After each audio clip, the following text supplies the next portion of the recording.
Hi, everybody. I'm Jeff Weiss, co-chair of Steptoe's International Trade Policy Practice and lead of the firm's supply chain team. Welcome to Supply Chain University, where we dive into the legal, policy, and advocacy issues involving supply chains. To find out more, please visit our website at steptoe.com. On this episode, we're talking with Charlie Rutherford of CPR Squared and a consultant to ASTM International's D37 Committee on Cannabis about current supply chain issues in the cannabis and hemp sectors. Charlie, thanks so much for joining us. We're really excited to have you here on Supply Chain University. Hey, Jeff, thank you. It's great seeing you. I appreciate you having me on. Awesome. So wanted to talk about, I guess the first thing on everyone's mind is the pandemic. And what were some of the effects of the COVID pandemic on the cannabis supply chain? Well, I think that the first thing to be noted is that the cannabis industry kind of quickly went from a renegade industry 7-8 years ago to one that was deemed essential now. And I think a lot of that came from a recognition of its legitimacy. We have people that use cannabis for medicine. And so it was a recognition that those folks absolutely need access to the things that they find therapeutically helpful. And so it was really refreshing to find out that the status of cannabis had kind of changed in the minds of much of the country, because I'm unaware of a single state that didn't allow their cannabis businesses to operate under the essential category. So it sounds like it definitely changed the perception of the industry. How do you think that brands really adapted to the conditions under the pandemic? Well, there's been a ton of discussion that everyone is familiar with, that getting products out of China became an issue. Sometimes it was shipping, sometimes it was production, where factories were shut down, lots of different reasons in the supply chain why things weren't getting here. And that was a big challenge for a lot of people, because as you can imagine, some of the low priced, sometimes and not always, products coming out of China were getting held up. And so that meant that cannabis supplies were building up, but not a immediate resource for being able to package them. So what that really turned into is a lot of the domestic companies looking domestically for the products that they may have found cheaper elsewhere, and a recognition that the U.S. Is a lot safer place to do business in that way, because they're able to get cannabis packaging. Because without packaging, in a lot of places, you're not selling cannabis. So I think that what it really did was gave people a chance to take second and third looks at U.S. suppliers, which is fantastic news, not only for U.S. business, but also on the notion that you can have a little bit less lead time in some cases. Now, granted, everyone was looking right at domestic packaging, so some of their lead times went up. But I think that for the most part, a lot of them are catching up. I think a lot of folks are recognizing that they might even want to have more inventory for packaging for those crazy times like we experienced, because in a just-in-time world where cash flow is so important, stockpiling inventory, packaging wasn't really a priority. But now all of a sudden, when we've felt the shockwave of not being able to get packaging, I think that people are reconsidering a little bit of their business model in that way. Yeah, it's super interesting because, we've spoken with a lot of different sectors on the show, and it just seems like everyone is sort of being faced with the same issues in terms of the port congestion, limiting, imports, and in some cases not having enough warehouse space, and then the next piece, which is, well, let's see if we can produce some of this stuff here. To increase supply chain resiliency, to have some overlap in the supply chain in case we can't get it from one place, we can get it from some other place. So there are definitely there's some differences, but there are definitely some commonalities in terms of how different U.S. sectors have approached this, and some of the things that they took out of this.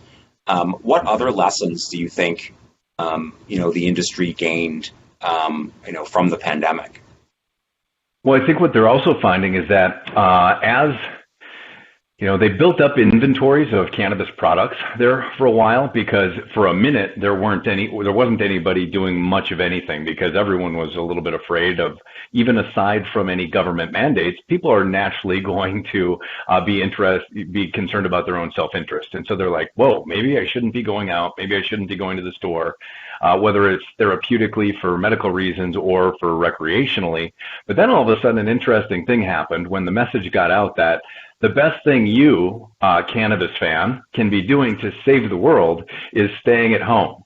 Okay, well, in a world where you're maybe laid off and you've got a few extra dollars in your pocket because of increased unemployment benefits, that's a pretty great scenario. I get basically paid to sit at home and save the world, and why not do that while I, indulge on some cannabis products?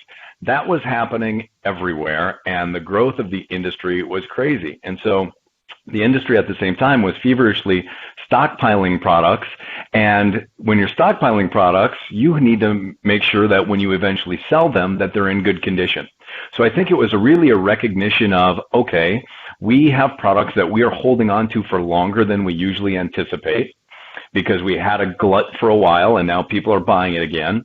How do we make sure that the products that we sell a month from now, 2 months from now, 3 months from now, when that supply chain used to be a week from now, 2 weeks from now, 3 weeks from now, has been a recognition that they need to make some changes in order to assure that the products that people are pulling off the shelf, whenever they pull them off the shelf, are in the same representative condition as the day they went into that package. The reasons for that are huge, right? We're basically talking about a perishable product. And that product's therapeutic benefits, the reason that people find them fun recreationally, those diminish, they degrade over time, and if moisture leaks in or out of those packages. And so ASTM, for example, has some standards that speak directly to that. In fact, they were their first standards that spoke directly to the proper storage of cannabis flower for the purpose of preservation. And so I think a lot of people were recognizing that that's a world that they need to be paying much more attention to, because products are often sitting around a little bit longer. And so, as cannabis becomes more acceptable across the U.S., how do you think supply chains are going to be affected going forward? Well, I think it's also a recognition that, the cannabis industry really badly wants to be seen as peers to other, maybe you call them vices, maybe you don't, but whatever the case may be, it's an intoxicant, right? And so they want to be seen as peers to other intoxicants. And I would caution them against wishing for things that they might not be ready for, because in a world where the federal government is providing oversight, there's going to be a lot of requirements put on the industry that they're not ready for. Things that a number of your other interviewees would know very well. Good manufacturing practices. You don't hear much talk about good manufacturing practices in the food world because it's a requirement. It's part of the DNA. Good manufacturing practices here in the U.S. as it relates to cannabis, fractions of operators would qualify as having good manufacturing practices. So I think that the focus more on preservation of the plant or of the packaging and what's in it, and making sure that people are getting what originally went into that container is kind of a good little exercise to prepare them for what a future under a legalization regime could look like, because there's going to be a lot more requirements put on the industry. And what are some of the standards that ASTM is working on? So ASTM is working on some specifications related to a requirement that cannabis flower be stored at that, they call it water activity level, that one of the first ASTM standards had outlined. Happens to be a standard that was reinforced by some findings from the U.S. Pharmacopoeia, which folks will probably know as the Bible for any quality attributes of drugs and dietary supplements. And so usually whatever the USP says, the FDA does. And in this case, where we don't have that type of engagement from the FDA, it's really up to the industry to voluntarily do it. Or in the case of ASTM, their certification program also speaks to a recognition that cannabis flower should be verified as staying within that moisture range that is ideal. I think that what that sets up is a world where we can now understand what interstate commerce is going to look like, because it's coming someday, 5 years, 10 years, nobody knows.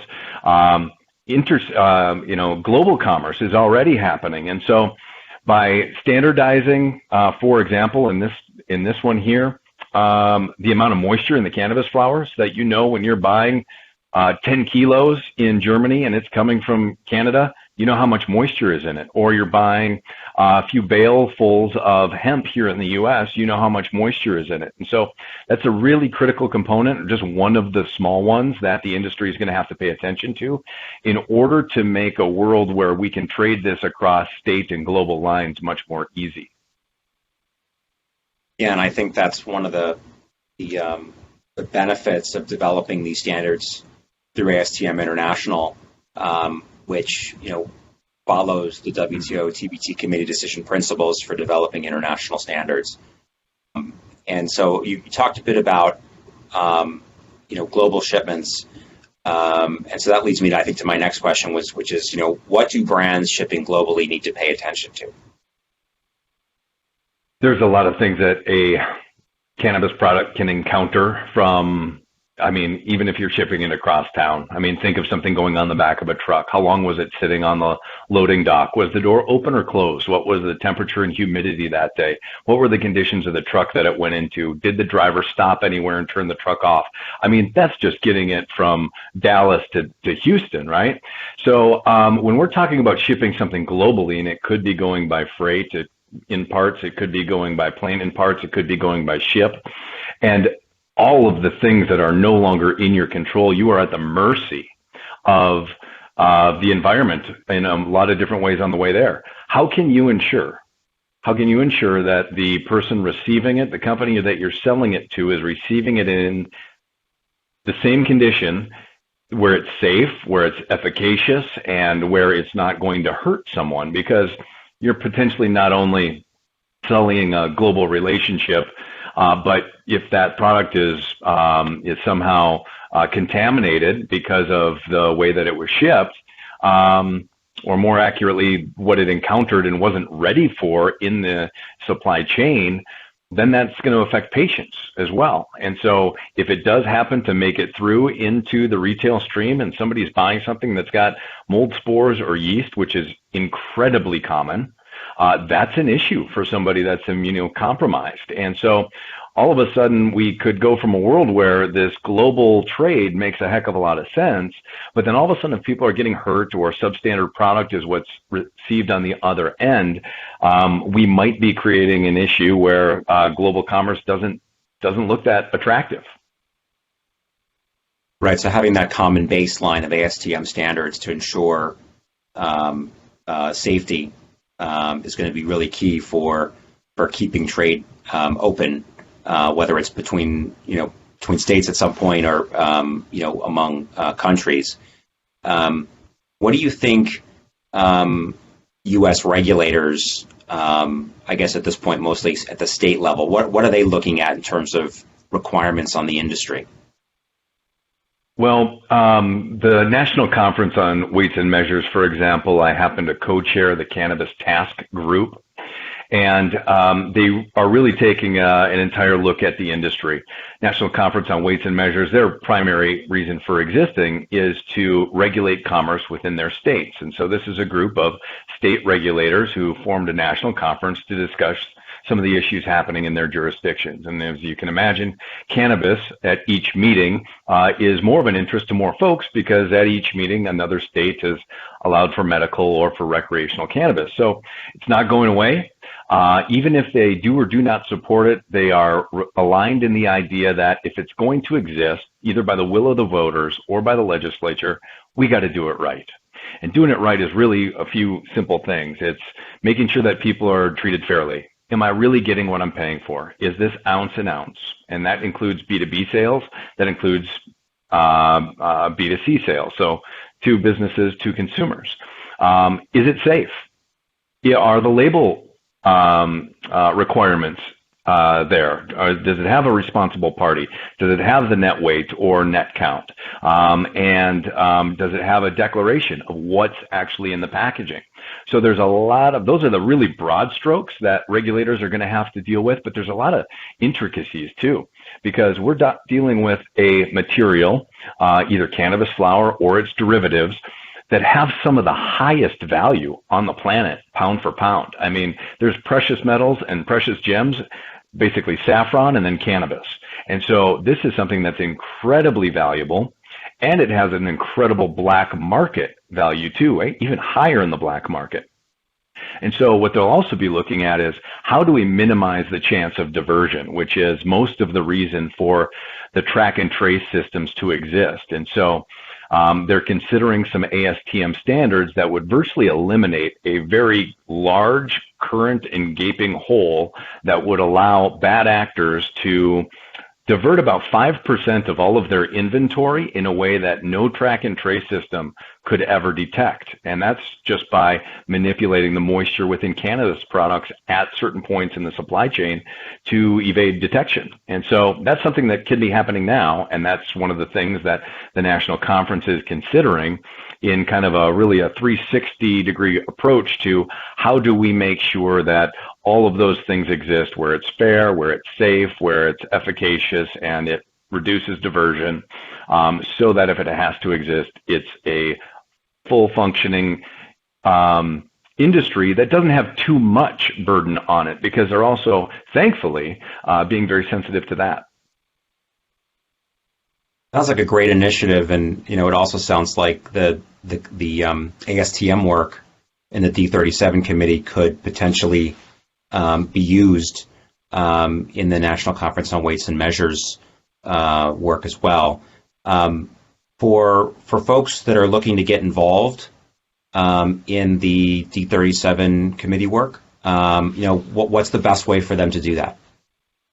I'd say go to astmcannabis.org. It really says something that a 125-year-old standards organization would take cannabis so seriously that they started their own dedicated website to the purpose of standards development, letting people know the training programs that exist based on those standards, certification programs that exist, vocational training. And so they're really taking the approach that, once again, if it needs to exist, it needs to exist well, and it speaks exactly to ASTM's goal of helping our world work better. And so I would suggest that they go to astmcannabis.org. They can join there. It's a laughably small, $75, to be able to play a role in crafting consensus standards that may have strong relevancy in codes and laws in the future.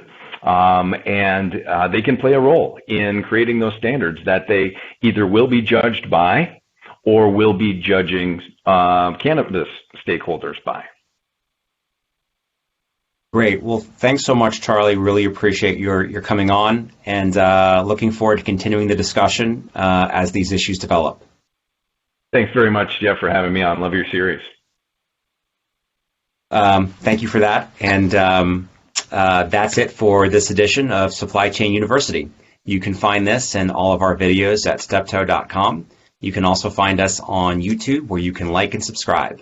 Thanks, everyone, for joining us, and we'll see you next time. Thanks, everybody.